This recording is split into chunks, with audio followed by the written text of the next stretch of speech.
You know what time it is? It's Mama Yum Yum time. A whole lot of laughing, a little bit of dishing. It's all right here in Mama Yum Yum's kitchen.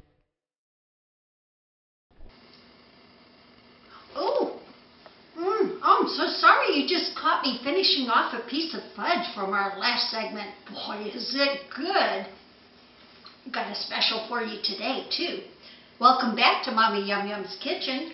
Today, we're going to make a wonderful hors d'oeuvre, or you can use it as a side dish for a meal.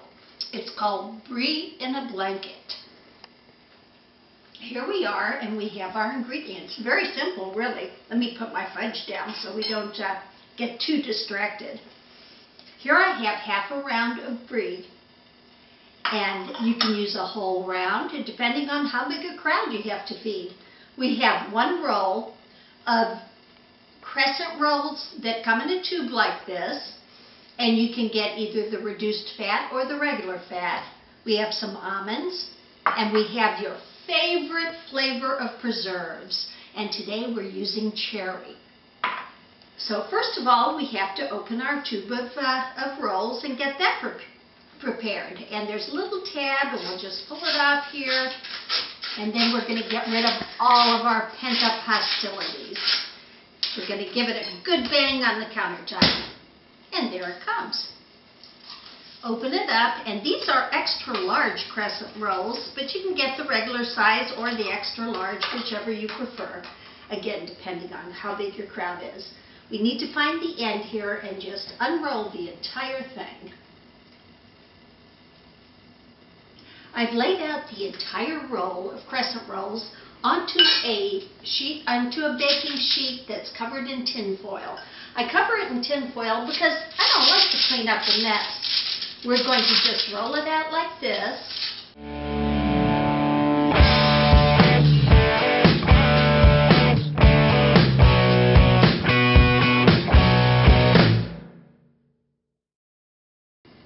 I laid out the entire roll of dough, and I've rolled it out with my hands, flattening it into a large oval rectangular type of shape. And I've also used my rolling pin to make it flatter and thinner. Now we're ready to assemble. We take our entire Brie, and I'm going to put it in this direction so that it'll be in the same shape as our dough. We lift the dough up, and we fold it over. But before we do that, we forgot the other ingredients. Here we go. We're going to put lots and lots of wonderful preserve. Today I'm using cherry, but please pick whatever flavor you like. You could use orange marmalade, you could use raspberry. I like the cherry because the color contrast is so nice. So we've spread out our cherry preserves, and now we're going to take some almonds, sliced almonds, and just sprinkle it on the top, and use as little or as much as you like. It adds to the texture. Now we're going to fold it over, and we're going to fold it all the way over this way, so it's covering the top, and back all the way over that way, and bring it up to the top, like this, and back up like this. Now you want it to look pretty on top. You can do an egg wash if you choose, but it's not really necessary because we're going to have some wonderful, wonderful cheese that usually comes out of it, and we put it back on the top. I'm going to sprinkle a few more almonds on the top before we stick it in our oven at 350 degrees and let it bake to wonderful, delicious perfection. Here we go. And then I'll be back to eating my fudge.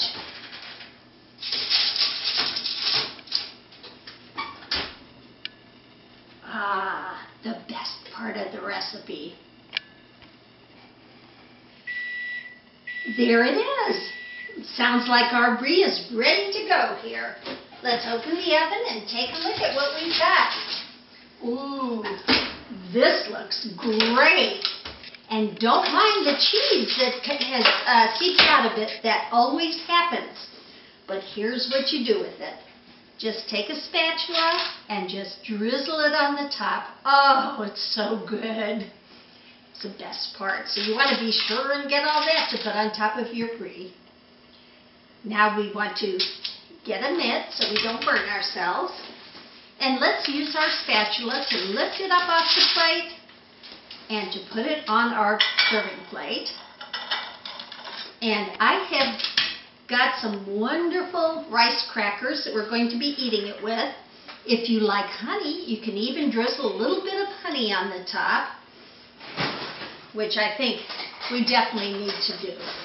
So we're going to get a little bit of honey and just back and forth so it looks really pretty on there. And that's why I said you don't really need to do the egg wash unless you want to. Of course, the egg wash would make it nice and shiny. Here we go. Now let's get our little knife. I have a little flamingo knife, and what could be better? Let's just cut right into it and get some of that yummy, yummy brie. Ooh, look at this. Don't even need a cracker. Now be careful when you take that first bite because it is very, very hot. So we're going to let it cool a minute because you don't want to see Mama Yum Yum burn her mouth. Remember, when the cheese is hot and you're ready to eat, call your mom and be real sweet.